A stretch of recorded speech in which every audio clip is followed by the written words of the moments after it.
Sud Radio Les Incorrectibles, Éric Morizot.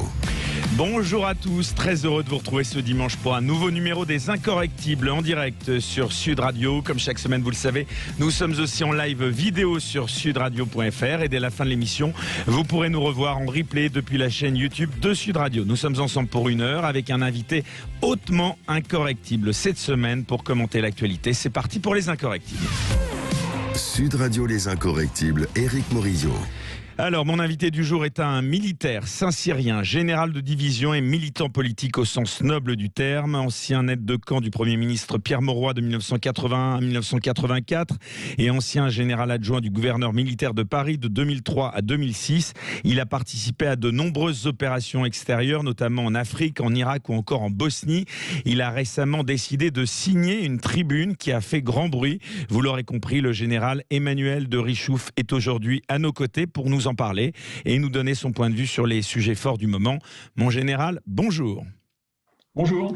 Merci d'avoir accepté à distance notre invitation sur Sud Radio. Alors, première question, en tant que général, pourquoi est-ce que vous avez décidé de co-signer cette tribune intitulée Tribune des généraux, intitulée plus particulièrement pour un retour de l'honneur de nos gouvernants et relayée par Valeurs Actuelles le 21 avril dernier? J'ai signé cette lettre ouverte, ce n'est pas une pétition, cette lettre ouverte, parce que je pense qu'il est temps maintenant de dire la vérité sur ce qui se passe dans nos banlieues, c'est-à-dire finalement ce qui se passe en France, parce que les banlieues c'est quand même la France, je le rappellerai, ce qui se passe en France, et ce sont une situation assez grave pour qu'on se pose la question de l'avenir de notre pays. Et j'ai signé ce courrier parce que étant moi-même impliqué dans les banlieues maintenant depuis une quinzaine d'années, j'ai pu mesurer à quel point les gouvernements successifs que j'ai essayé de sensibiliser sur l'affaire n'écoutent pas ou ne veulent pas voir la réalité des choses. Et je crois que nous sommes arrivés à un point de non-retour, c'est-à-dire que si demain en 2022, au plus tard, si nous ne prenons pas le taureau par les cornes pour faire en sorte que ces cités ne rejoignent pas la France, et je vais vous expliquer tout à l'heure comment, je pense que vous allez essayer de me titiller pour savoir comment ces cités ne reviennent pas, j'allais dire, dans le giron de notre nation, eh bien, ça en sera fait de l'unité française. Voilà. Oui, parce que mon général, vous parlez de banlieue, mais vous allez au-delà. Dans cette tribune, vous dénoncez, je cite, le délitement de la nation, délitement du fait d'un certain antiracisme, de l'islamisme, des hordes de banlieue et de la haine qui prend le pas sur la fraternité. Tous ces éléments sont-ils liés entre eux, selon vous ? Bien sûr, parce que si vous voulez, c'est un enchaînement. Comment vous dire, à partir du moment où vous avez dans les cités des personnes qui n'accèdent pas, j'allais dire, à la vie avec un grand V national, il est évident que ces personnes, quelle que soit leur origine, quelle que soit leur nationalité, quelle que soit leur religion, eh bien, sont marginalisées. Et quand vous êtes marginalisé, vous êtes révolté. Quand vous êtes révolté, eh bien, vous faites sécession. Et donc, il me semble important que l'État qui n'a pas, j'allais dire, accompli son devoir d'État depuis maintenant 30 ans, prenne, comme je vous le disais, eh bien, le taureau par les cornes pour faire en sorte que nous puissions avoir une solution honorable pour notre pays. Alors, on va un petit peu détailler tout ce qui est écrit dans ces tribunes, notamment, alors je vous cite là encore, vous et vos co-signataires, on le voit, il n'est plus temps de tergiverser, sinon demain la guerre civile mettra un terme à ce chaos croissant et les morts dont vous porterez la responsabilité se compteront par milliers. Vous croyez vraiment à la possibilité d'une guerre civile dans un avenir proche, mon général ? Alors, comment dirais-je, je crois ce que je vois, moi. Je vois qu'on ne fait pas grand-chose et que les banlieues se sont armées, plus que vous n'imaginez, que les gens sont désespérés, plus que vous ne croyez, que il n'y a aucune, comment dirais-je, il n'y a aucun projet politique. Il n'y a aucune vision d'ensemble de la part du pays vis-à-vis de ces populations, qu'il n'y a pas l'envie de faire quelque chose, qu'il n'y a pas la volonté, il n'y a pas la joie de vivre. Et donc, bien évidemment, tout ça peut finir très mal à partir du moment où on ne voit pas les choses réellement. Plusieurs personnalités politiques et médiatiques ont vu cette tribune comme un appel à la sédition, comme un appel au putsch. Vous l'avez dénoncé, mais c'est vrai qu'à lire ces propos, parfois on peut en douter un petit peu. Qu'est-ce qu'il en est réellement de ce que vous aviez comme intention ? Alors, vous savez très bien qu'on peut interpréter aussi des propos. Oui, oh là là, entre les vociférations des uns, les paroles complètement ubuesques des autres, je me suis fait largement une raison. Donc vous démentez catégoriquement. Non, si l'aventure de faire un putsch, on l'aurait pas annoncé à la télévision ni sur les médias, vous voyez ce que je veux dire. Donc c'est complètement stupide. Mais c'est calculé. C'est-à-dire qu'on nous fait un procès d'intention qui n'a pas lieu d'être. Pour faire croire à la population, qui je vous rappelle nous soutient fortement. Oui, mais pardon mon général, cette tribune elle a été relayée par Valeurs Actuelles le 21 avril, donc c'était une date qui n'était pas tout à fait anodine. Vous étiez au courant parce qu'elle est publiée en départ le 14 avril, si je ne me trompe. C'est ça. Et ensuite, elle est relayée le 21 avril. Vous étiez au courant, vous aviez été consulté. Qu'est-ce que vous voulez que j'y fasse? Je pense que la presse est libre. Si elle veut faire passer le 21 avril, j'y vois, moi, c'est pas mon problème. Après, vous faites un raccourci extraordinaire avec le putsch des généraux. Le putsch des généraux, ça n'a rien à voir, le 21 avril 61, mais c'est ça. C'est deux questions qui n'ont rien à voir. Et ceci, on l'a fait pour essayer de nous déstabiliser vis-à-vis de l'opinion. Ce qui est d'ailleurs, j'allais dire, fort mal à propos, qui est arrivé fort mal à propos, puisque la population nous suit. Alors, nous suit, je veux dire, au point de vue sympathie. Donc, je reviens sur cette lettre, ce courrier, cette lettre ouverte, pour dire aux gouvernants, attention, nous arrivons à un point difficile, un point de non-retour, et si d'aventure, vous les dirigeants, vous les politiques, vous ne voulez rien faire, vous ne voulez rien voir. Mais vous nommez personne. Qui en particulier, vous les politiques? À qui pensez-vous, mon général? À personne en particulier. Je dis simplement que depuis maintenant 30 ans, pardon, mon général, quand vous dites vous les politiques, on pense aux politiques actuellement au pouvoir, donc vous visez Emmanuel Macron. Moi, vous savez, je ne vise personne. Moi, je regarde, j'observe, j'écoute. Si M. Macron, malheureusement pour lui, prend une trajectoire de 30 ans et prend en pleine figure ce qui se passe aujourd'hui dans les banlieues, c'est ni de sa faute, mais c'est la faute peut-être de ses prédécesseurs qui n'ont pas pris les mesures adéquates. Voilà. D'accord. Donc voilà. Donc, vous considérez que c'est une responsabilité collégiale d'une succession de présidents, de dirigeants qui n'ont pas fait leur boulot? Bien, exactement, et je ne suis pas le seul à le dire d'ailleurs, je veux dire que nous ne sommes pas le seul à le dire, c'est-à-dire que là, les 50 généraux qui ont signé, parce qu'aujourd'hui 50 et les 22 000 militaires qui nous ont suivis, qui ont signé ensemble en ordre dispersé parce qu'on ne se connaît pas, je pense qu'ils ressentent la même chose que nous ressentons. Et le public, la population, les citoyens français ressentent exactement le trouble qui est le mien. Alors ça c'est vrai en effet, au vu des sondages, parce qu'on parle de sondages, il semblerait qu'une partie de la population, voire une majorité, vous soutiennent en effet. J'aimerais qu'on revienne à ces personnalités politiques en tout cas dont on parle, même si on ne les nomme pas. En tout cas, il y en a une qui s'est exprimée, et ça n'est pas une des moindres. Le Premier ministre en personne, Jean Castex, a condamné cette tribune. Il a déploré, je cite, une initiative, les mots sont importants, contraire à tous nos principes républicains, à l'honneur, au devoir même de l'armée. Qu'est-ce que vous pensez de ces propos, mon général? Des propos, encore une fois, à côté de la plaque, outranciers. Moi, je me sens citoyen comme les autres, même, j'allais dire, comme les autres, compte tenu de ma carrière de militaire, des risques que j'ai pris dans ma vie, le souci que j'ai eu de me maintenir, j'allais dire, aux ordres du gouvernement, d'être véritablement cet officier républicain, comme, j'allais dire, nos camarades militaires. J'ai toujours fait mon job. Et je pense que maintenant, je peux être une sentinelle, j'allais dire, de mon pays pour alerter sur les dangers possibles vis-à-vis de mon pays, de ma nation. Donc voilà, maintenant, si on nous critique, mais comme je le disais l'autre jour... Non, mais on ne va pas peut-être que vous critiquer, je parle... Mais attendez, moi, vous permettez que je me défende quand même, parce que c'est... Bien sûr, bien entendu. Oui, mais on nous accuse de tous les maux. À un moment donné, il faut arrêter. Mais vous allez devoir en répondre devant une commission de discipline, à entendre en tout cas le porte-parole du ministère des Armées. Il faut s'attendre à ce qu'il y ait des sanctions qui soient donc engagées à votre encontre. Vous allez peut-être perdre le droit de porter l'uniforme, perdre le droit d'être rappelé, puisqu'on le rappelle, vous êtes général à la retraite, mais qui peut être rappelé, puisque vous êtes donc général de division. Vous pourriez même ne plus avoir le droit de citer votre titre en tête de lettres. Ça doit quand même vous interpeller? Vous méritez cela Oui, ou pas, selon vous? oui, ça m'interpelle. Comme vous savez, la chanson de Béard, de Guy Béard, qui dit lorsque vous dites la vérité, vous serez exécuté. On en est là. Mais est-ce qu'il est plus facile d'exécuter, j'allais dire, des porte-paroles qui témoignent de ce qui se passe, plutôt que d'aller dans les banlieues, résorber la crise?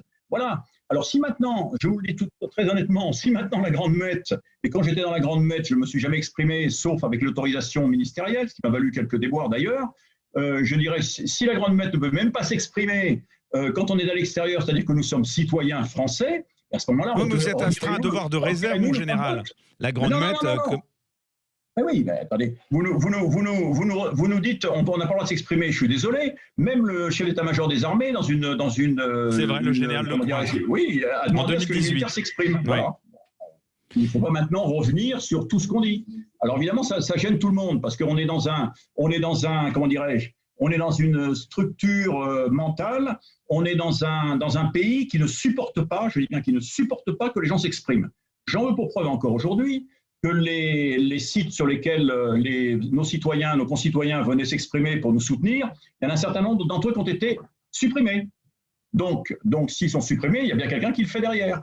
Ce qui veut dire que le citoyen français ne peut pas s'exprimer normalement. Voilà. Alors, c'est vrai qu'il y a aussi des propos qui ont pu interpeller aussi parmi les gens qui vous ont critiqué. Vous parliez de ministre. Sur France Info, Agnès Pannier-Runacher, ministre déléguée chargée de l'industrie, a fustigé, je cite, un carteron de généraux en charentaise qui appelle au soulèvement. Cette déclaration pour le moins méprisante, en tout cas je le considère, mais je n'ai pas à en juger. Est-ce qu'elle est représentative du mépris du gouvernement envers l'armée, selon vous ? Eh bien, écoutez, je dirais à cette dame que je ne connais pas, qui fait partie à peu près des 40 ministres inconnus au gouvernement pour 30 d'entre eux, que des Charentaises, je crois que ce sont des pantoufles, et que cette dame qui pantoufle dans les cabinets ministériels maintenant depuis 10 ans, et qui a été choisie pour être ministre du ministre, je crois, de l'industrie, pour ses compétences qu'elle a, me semble tout à fait, je veux dire, malvenue de nous molester, en quelque sorte, nous molester de la sorte. Voilà.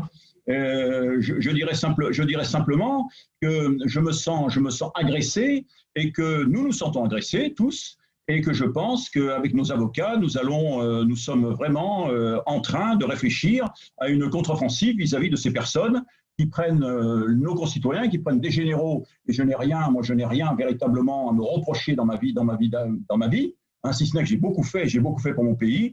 Nous sommes avec nos avocats pour justement voir les mesures qu'il y aurait à prendre au cas où nous serions en quelque sorte condamnés.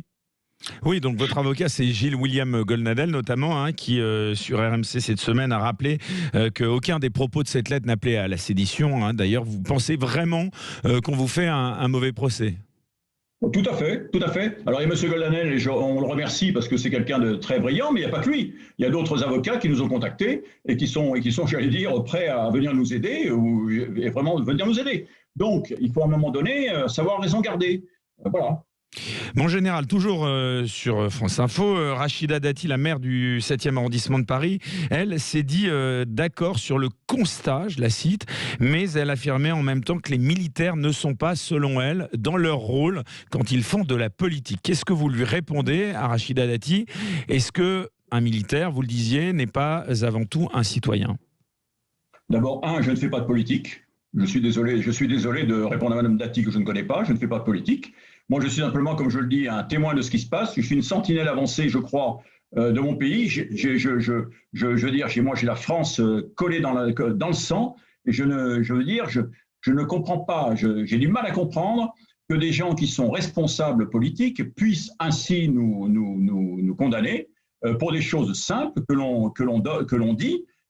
Et on n'est pas seul à le dire, tout le monde le dit depuis des années. Il y a des témoins politiques qui ont dit attention, ça ne va pas très bien. Et maintenant que on le dit, on dit c'est des militaires. Eh bien oui, ce sont des militaires. Et je suis au regret de vous dire qu'on a le droit de parler et que tant que je serai de ce monde et en vie, je parlerai.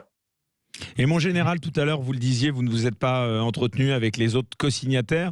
Vous avez bien discuté avec des militaires quand même, ou pas du tout. Chacun qui a été à l'origine de la co-signature de cette lettre, comment les gens ont a-t-il été contacté?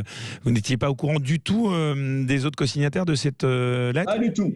Pas du tout. Je suis tombé sur la lettre. Je suis tombé sur la lettre, je crois, le 5 ou 6 avril, le 3 jours avant, 4 jours avant, le 10 avril. Je dis, tiens, c'est quelque chose qui est pas mal parce que je retrouve là mes préoccupations d'officier qui suis allé dans les banlieues, qui essaie toujours d'y aller pour essayer de donner justement leur chance à ces jeunes gens que l'on ne veut pas voir. Et je me suis dit, il faut que je signe. Alors après, vous me dites, mais vous savez, on était 20 généraux, je crois. Sur les 20 généraux, j'en connais à peine 10, mais je les ai croisés à peine 10 dans ma carrière, donc je ne leur ai pas parlé, je ne connais pas leur numéro de téléphone, leur mail, etc. Mais aujourd'hui, nous sommes 50 généraux, il y a 22 000 soldats qui ont signé. Alors il faut arrêter de nous dire que c'était quelque chose où on se connaissait. On ne connaissait pas 22 000 personnes. Donc voilà, c'est une lettre ouverte qu'on a signée tout simplement pour alerter les pouvoirs publics.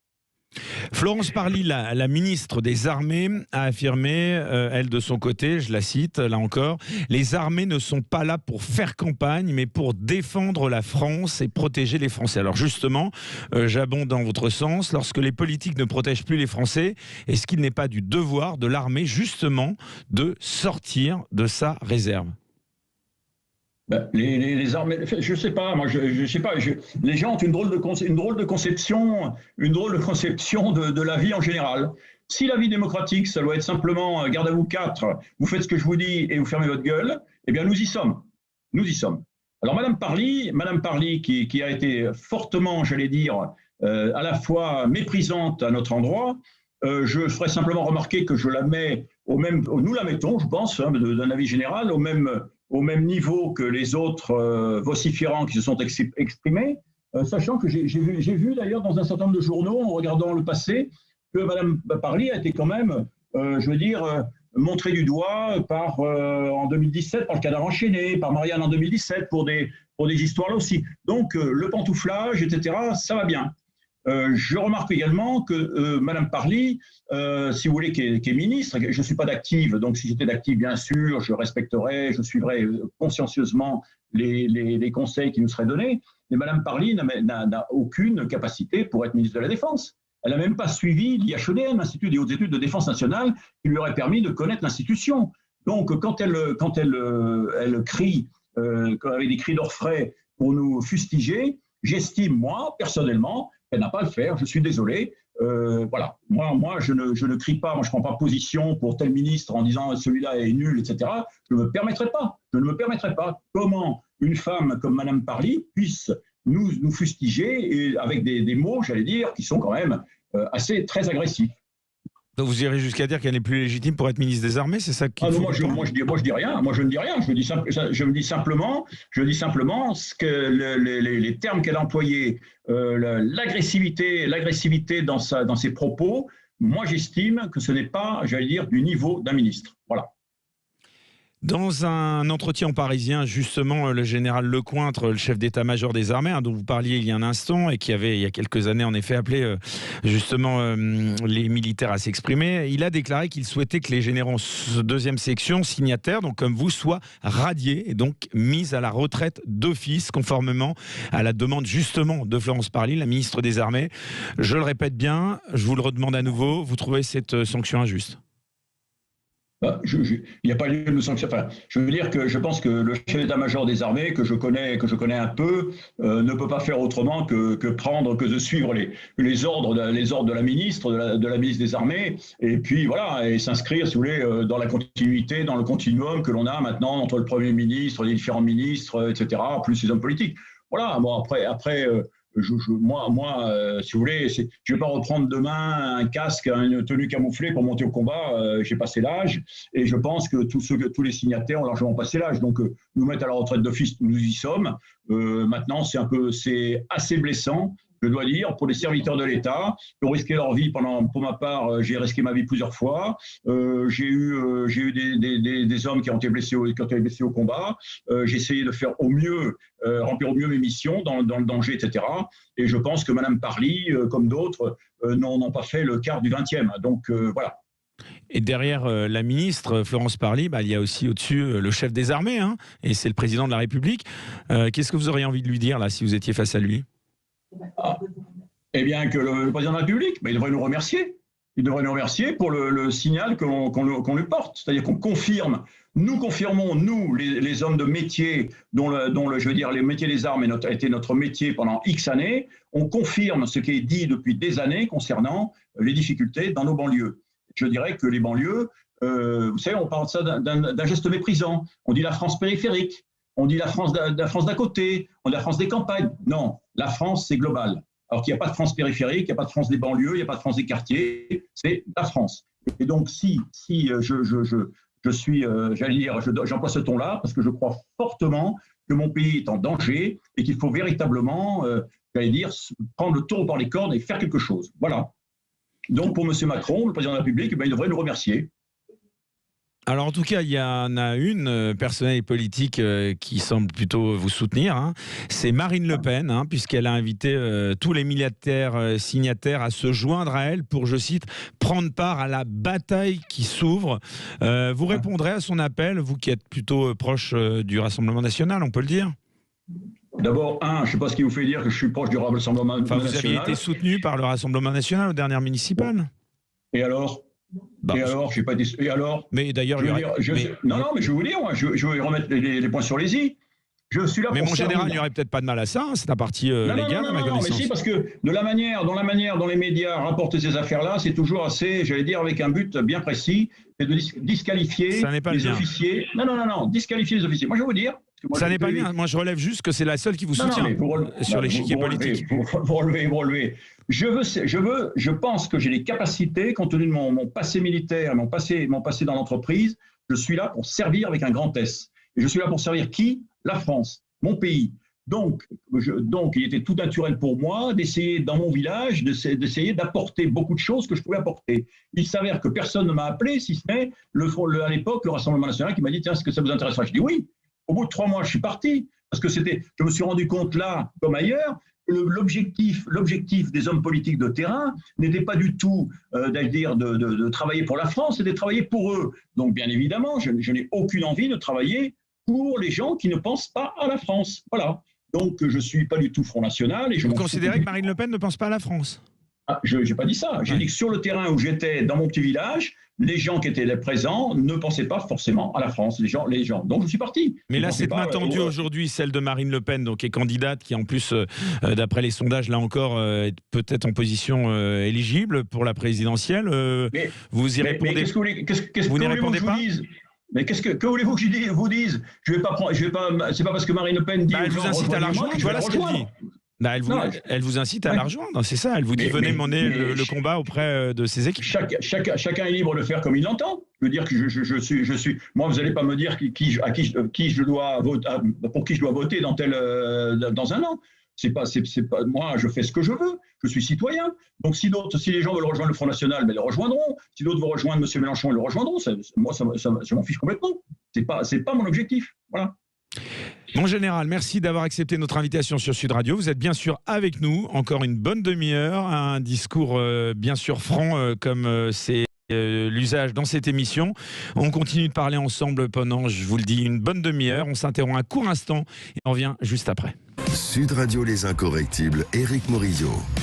De retour dans Les Incorrectibles en direct ce dimanche avec un invité exceptionnel compte tenu de l'actualité. On le remercie puisqu'il s'agit du général de division Emmanuel de Richouf. Merci encore une fois d'avoir accepté notre invitation en direct pour un entretien sans concession, hein, puisque évidemment cette tribune dite des généraux a beaucoup fait réagir et d'une certaine manière vous en êtes devenu un peu malgré vous, ou en tout cas un des porte-voix, en tout cas celui qu'on entend parmi tous les autres signataires le plus dans les médias. Alors je ne sais pas si c'est voulu ou non.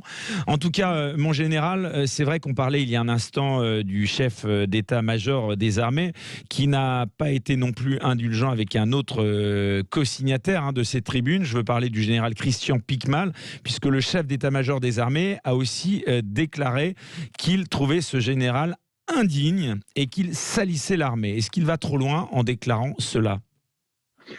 Bon, si vous voulez, je ne vais pas répondre du tout sur cette affaire-là. C'est pas mon problème. C'est un problème, j'allais dire, d'individu, de lettres, de machin, de trucs. Moi, la solidarité entre militaires, on la voit un petit peu se fendre dans cette histoire.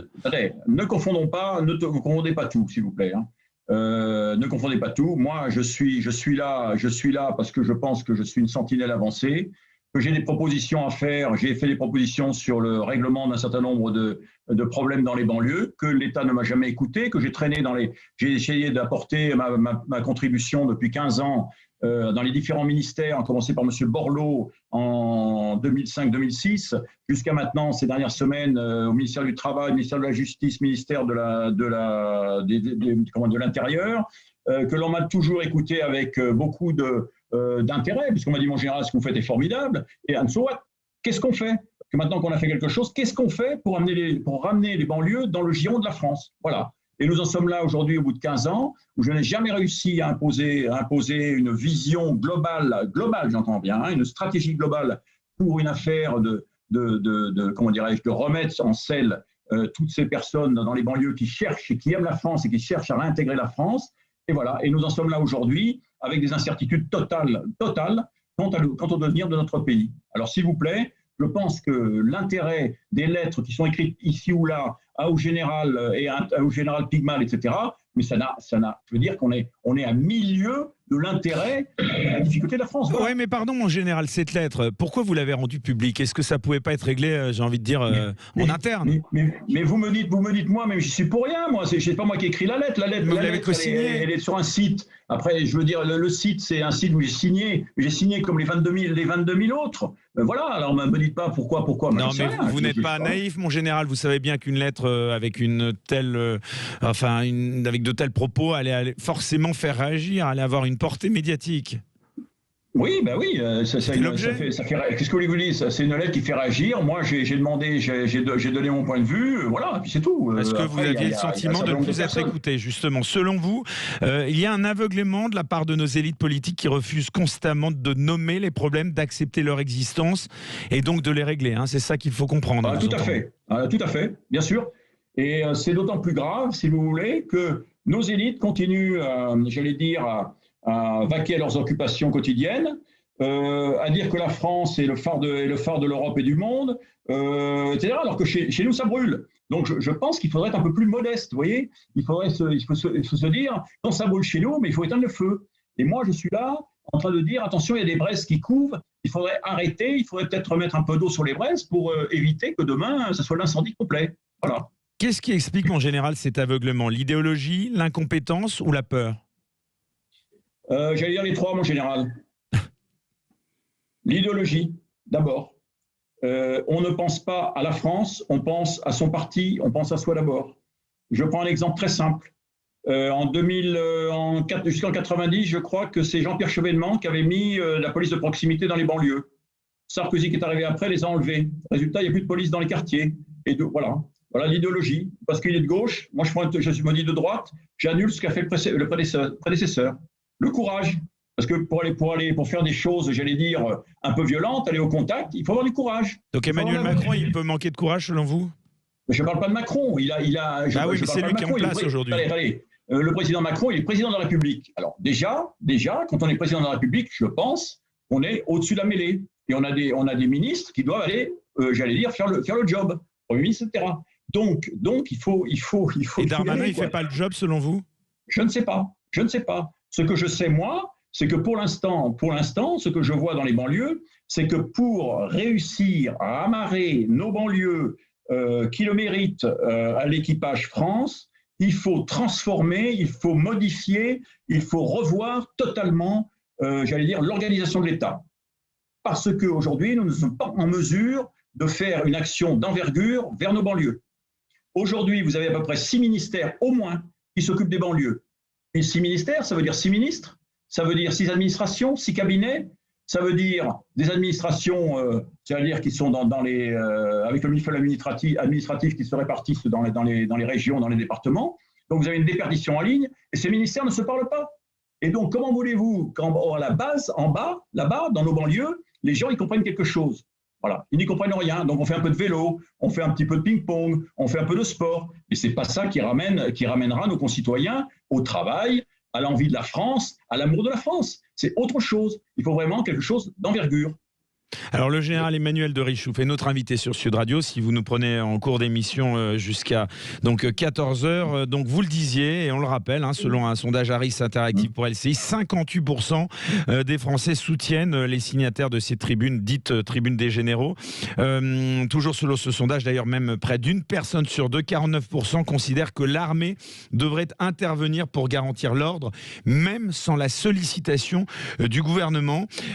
Qu'est-ce qu'il faut voir derrière ce chiffre? Tout d'abord, bon, on va le redire, je pense que ce sondage, ce soutien populaire doit vous faire chaud au cœur. Qu'est-ce qu'il faut voir derrière ce chiffre? Est-ce qu'il y a une forme de désespoir face à la situation actuelle? Et surtout, la question la plus importante à laquelle j'aimerais que vous me répondiez franchement, mon général, c'est est-ce que l'armée devrait être amenée à prendre un rôle plus important dans les années à venir? Attendez, la première question est posée, c'est quoi? Ce soutien populaire, qu'est-ce qu'il faut y voir derrière ces 49% de personnes qui considèrent que l'armée devrait intervenir pour garantir l'ordre, même sans la sollicitation du gouvernement? Le soutien populaire, c'est simple. Ben, les gens en ont assez. Ils en ont assez. Ils ne sont pas écoutés. Les citoyens que je suis n'est pas écoutés. Donc, ils ne vont plus voter.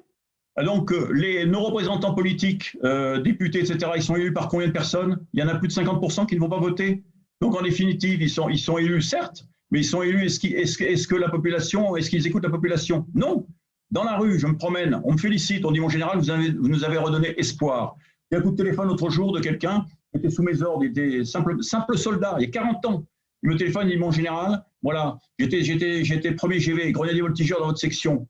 Eh bien, mon général, vous nous redonnez espoir aux petites gens, parce qu'enfin, on va nous écouter. Donc, je ne dis pas que je vais révolutionner, je dis simplement la population, les Français en ont assez. Alors, si les politiques ne veulent pas comprendre ça, notamment sur le problème que j'évoque, celui des banlieues qui est extrêmement grave, si on ne rattache pas nos banlieues, cette population qui demande à revenir à la France, si on ne la rattache pas rapidement à l'équipage, j'allais dire au bateau France, eh bien, évidemment, ça sera fini, quoi. Donc, voilà. Alors, après, pour le reste, qu'est-ce que je vous dis? Moi, je pense qu'il y a de quoi faire, mais je répète, il faut véritablement une réforme de l'État totale, axée sur les banlieues, et à partir de là, par, décroissance, on réforme l'État dans tous les domaines. Dans les banlieues, il nous faut quoi? Il nous faut du travail, ministère du Travail. Il nous faut de l'éducation, ministère de l'Éducation nationale. Il nous faut des financements. On réduit toutes les six structures qui s'en occupent, on n'en fait qu'une seule. Il nous faut quoi? Il nous faut quoi après? Il nous faut l'envie, il nous faut la joie de vivre, il nous faut l'image de la France, la loi de France. Et bien là, il nous faudra quelques militaires quand même. Les réservistes, qu'est-ce qu'ils font? On peut les utiliser. Voilà, moi je suis réserviste, ou je suis retraité, mais on peut m'utiliser. Et moi je peux vous dire que les gens m'ont suivi. Si vous êtes condamné par ce tribunal disciplinaire, comme ça semble être la volonté du porte-parole de la ministère des Armées. Condamné, mais comme dit le ministre, je prendrai mes charentaises et je resterai chez moi.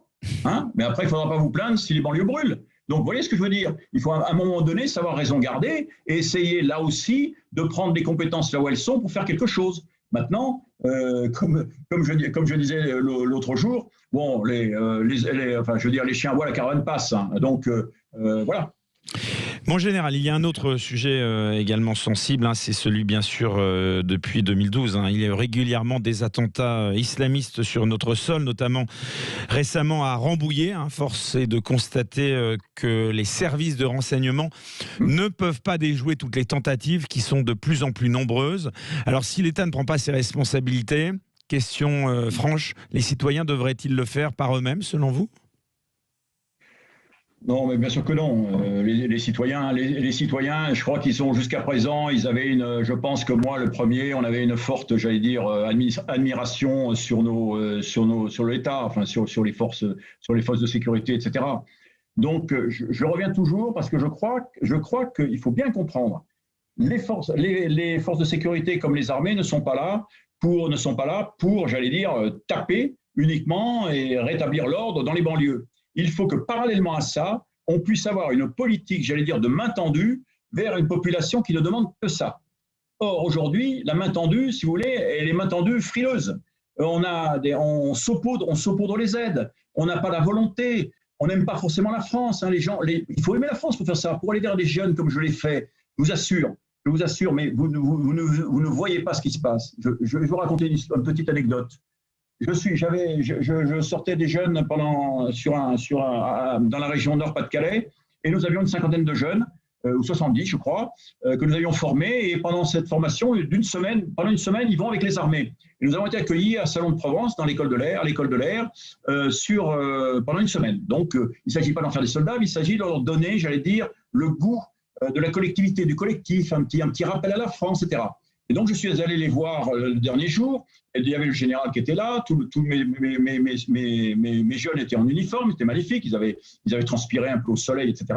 Et là, on a fait une petite prise d'armes, au pied des couleurs.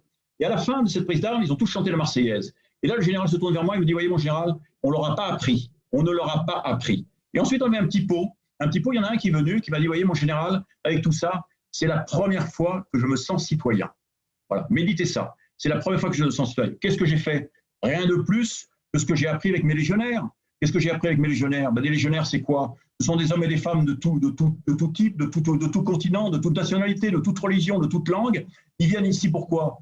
Ils viennent ici parce qu'ils aiment la France, ils veulent la France. Eh bien, pourquoi ne peut-on pas faire la même chose avec nos jeunes de banlieue? Il ne s'agit pas d'en faire des légionnaires, mais leur donner le sentiment d'appartenance, leur donner le goût de la France, leur donner le goût du travail. Et je crois que là, c'est quelque chose que nous ne faisons pas en France. Nous ne voulons pas le faire pour différentes raisons. Et tout ce que j'ai apporté, ce que j'essaie d'apporter aux différents gouvernements depuis tant d'années, c'est de leur dire, faites-le comme ça. Voilà. Donc, je suis, si vous voulez, à la fois très heureux d'avoir accompli auprès de 2000 jeunes ce cheminement. On aurait pu en faire 10 fois plus, 20 fois plus, mais 20 fois plus, et je vous assure, avec un taux de réussite extraordinaire. Et ça, c'est ce qu'il nous faut faire demain. Si maintenant on continue comme d'habitude à se voiler la face, à ne pas voir la réalité, eh bien, c'en est fini, j'allais dire, de l'unité du pays. On aura une France, certes, mais une France à peau de léopard, avec des régions qui seront totalement abandonnées, parce que les gens, ils en auront ras-le-bol, ils seront abandonnés. Et puis voilà, il faut savoir ce que l'on veut dans la vie. Et donc, je pense que maintenant, il s'agirait là aussi de véritablement, j'allais dire, tout personnel confondu, tout personnel, c'est vraiment une union sacrée pour réaliser véritablement ce cheminement vers davantage de citoyenneté. Voilà. Il est connu pour être le général des banlieues, le général Emmanuel de Richouf. Vous le voyez, enfin vous l'entendez pour ceux qui nous écoutent sur Sud Radio et en live sur sudradio.fr. Et notre invité dans Les Incorrectibles ce dimanche. Encore beaucoup de sujets à aborder. Restez avec nous, on revient dans un tout petit instant. À tout de suite. Sud Radio Les Incorrectibles, Éric Morizot. De retour dans Les Incorrectibles, comme toujours en direct, dernier quart d'heure de l'émission, une émission exceptionnelle puisque nous recevons et nous le remercions d'avoir accepté cette invitation, le général Emmanuel de Richouf, co-signataire de cette tribune intitulée Tribune des généraux qui a tant fait parler cette semaine. Alors mon général, bien sûr, vous êtes également, on le disait, surnommé le général des banlieues, donc vous êtes quelqu'un qui en tout cas a une voix qui porte. Est-ce que vous avez eu des soutiens inattendus depuis cette parution de cette tribune qui a tant fait parler? Les soutiens, j'ai eu tous les soutiens imaginables, y compris de mes formateurs de banlieue que je suis et que j'encourage. Mais je dois dire, les soutiens sont venus, y compris des armées, mais j'ai eu aucun homme politique qui m'a soutenu. Vous voyez ce que je veux dire? Donc voilà. Les soutiens. Marine Le Pen, pardon. Si. Marine Le Pen vous a soutenu. Tout de suite, vous voyez, vous apportez toujours dans la même direction. Marine Le Pen, elle apporte un soutien parce que ça l'intéresse pour les élections de 2022, je crois. Mais moi, c'est pas ce qui m'intéresse. Je m'en fiche. Moi, je suis totalement, je veux dire, je suis pas dans les partis. C'est pas mon truc. Et comme me disait quelqu'un l'autre jour, vous voyez, dans nos banlieues aujourd'hui, ils se foutent complètement des partis. Le seul parti qui compte là-bas, c'est le parti de la drogue. Alors, quand vous aurez compris ça, et quand nos dirigeants auront compris ça, et on commencera déjà à s'inquiéter de l'affaire. Vous ne soutiendrez aucun candidat ou candidate lors de la présidentielle de 2022, mon général? Mais pourquoi vous voulez que je soutienne quelqu'un? C'est pas mon rôle, je m'en fiche. Moi, je suis porte-parole de personne. Moi, j'essaie d'apporter ma modeste contribution à une résolution d'une crise qui est majeure. Et j'ai fait, comme je vous le disais tout à l'heure, un certain nombre puisque vous revendiquez une parole libre, hein, vous le dites, vous ne cessez de le dire depuis le début de cet entretien et tout au long des interventions auxquelles vous avez participé cette semaine, qu'y aurait-il de mal à être plutôt à mettre en cohérence vos propos, à savoir qu'il faut aujourd'hui que les choses changent et donc ou d'apporter votre pierre à l'édifice ou de soutenir un candidat. Ça c'est différent. Apporter une pierre à l'édifice, moi j'ai toujours voulu l'apporter. Ça fait 15 ans que j'essaie de l'apporter. On n'écoute pas. Donc après, si demain, un certain nombre de candidats futurs ou un certain nombre attendez, mais laissez-moi terminer. Un certain nombre d'autorités ministérielles souhaitent m'écouter, m'entendre, et ça ne se fera qu'à une condition, c'est-à-dire qu'il y ait tout le monde autour de la table. Moi, je veux pas m'adresser. C'est comment dirais-je? Le problème qui nous intéresse aujourd'hui, c'est un problème de la nation, c'est un problème total. C'est vraiment, il n'y a pas lieu d'écarter tel ou tel. Il faut vraiment avoir une vision sur 25 ans. Qu'est-ce qu'on veut faire? C'est pas, je répète tout à l'heure, le problème avec M. Chevènement qui a fait quelque chose de très bien, qu'on a démonté 5 ans après, c'est pas ça. Parce qu'il faut vraiment avoir une vision totale, globale, stratégique. Enfin, à vous entendre, on n'a pas 25 ans devant nous, mon général. Donc là aussi, si je comprends bien, il y a urgence. Il y a le feu dans la maison. Donc l'élection présidentielle, c'est l'année prochaine. Par exemple, s'il y avait une candidature d'Éric Zemmour en 2022, qu'est-ce que vous en penseriez ? Je pense pas, moi. C'est pas mon. Je pense pas. Je sais pas. C'est pas mon truc. Ils font ce qu'ils veulent. Et pourquoi pas il y a d'autres généraux dans le passé. On pense évidemment au général de Gaulle, le général de Villiers. On parle beaucoup de lui. Après tout, pourquoi même vous? Pourquoi pas après tout? Pourquoi ne penseriez-vous pas à cette échéance? Pourquoi vous ne seriez pas candidat vous-même? Vous êtes à la tête d'un mouvement. Attendez, j'ai passé là. Ouais. Vous n'allez pas me comparer quand même au général de Gaulle. Enfin, je veux dire, franchement, on n'est pas du tout de la même veine. C'était quelqu'un d'exceptionnel, ce que je ne suis pas, loin de tant s'en faut. Vous me parlez du général de Villiers, vous me parlez d'un tel, mais je ne sais pas. Ils sont libres, ils sont grands. Voilà, je ne sais pas. Moi, ce que je vous dis simplement, mon souci, c'est de ramener tous ces jeunes et ces moins jeunes Français qui sont dans nos quartiers à l'amour de la France. Voilà. Et pour ça, il y a un certain nombre de solutions que je préconise, un certain nombre de solutions pour lesquelles j'ai réfléchi, un certain nombre de voies de travail qu'il serait bon de faire. Mais comme je vous le dis, vous dites, vous avez 25 ans, mais attendez, vous n'allez pas mettre au travail 1500 banlieues aujourd'hui qui sont il y a 1500 banlieues à peu près sites qui sont hors contrôle. Vous n'allez pas les amener du jour au lendemain dans la France. Ça va se faire progressivement. Voilà. Et donc ça, je sais faire, je crois pouvoir se faire, pouvoir donner des conseils, approcher les équipes qui ont travaillé avec moi, qui sont des gens extraordinaires, qui m'ont apporté leur confiance, qui m'ont donné leur confiance, parce que vous savez, quand vous allez dans une banlieue avoir la confiance des dealers qui vous suivent, etc., ou des repris de justice qui vous suivent, parce que c'est important, vous voyez, c'est des choses qui ne se créent pas comme ça d'un coup de doigt. Voilà, donc tout ça, je crois qu'il faut véritablement travailler au fond. Voilà. Vous êtes vice-président, mon général, d'une association qui s'appelle Force Vive. Est-ce que vous pouvez nous en parler rapidement ? Oui, la Force Vive, je suis vice-président d'une association qui justement essaie de mettre en perspective ces différences, ce qu'on vient de travailler, ce qu'on vient de vous expliquer sur demain pour notre pays, qu'est-ce qui serait bon. Et donc en termes d'organisation, en termes de réflexion, en termes de projets politiques ou de projets stratégiques, etc. Le tout étant centré sur les banlieues. C'est-à-dire que la banlieue reste pour nous, reste pour moi en tout cas, et pour nous, le maillon principal d'une reconquête de la France, pour la France. Voilà. Alors quand on parle des banlieues, pardon d'y revenir, on parle souvent d'islamisme. Est-ce que l'islamisme est le problème numéro 1 aujourd'hui en France, selon vous, mon général ? Alors le problème numéro 1, ça risque de le devenir.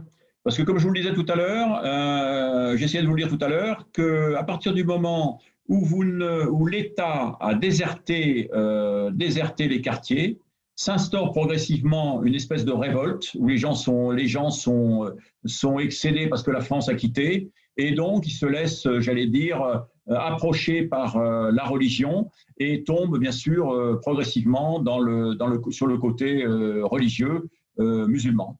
Et effectivement, mais c'est la reconquête. Si reconquête il doit y avoir, ben, reconquête il y aura, et ça se fera. C'est-à-dire on en tirera, il faut attirer chez nous, chez moi, chez nous, la France, eh bien, tous ces gens qui, d'une manière ou d'une autre, ont sombré dans le djihadisme, par exemple.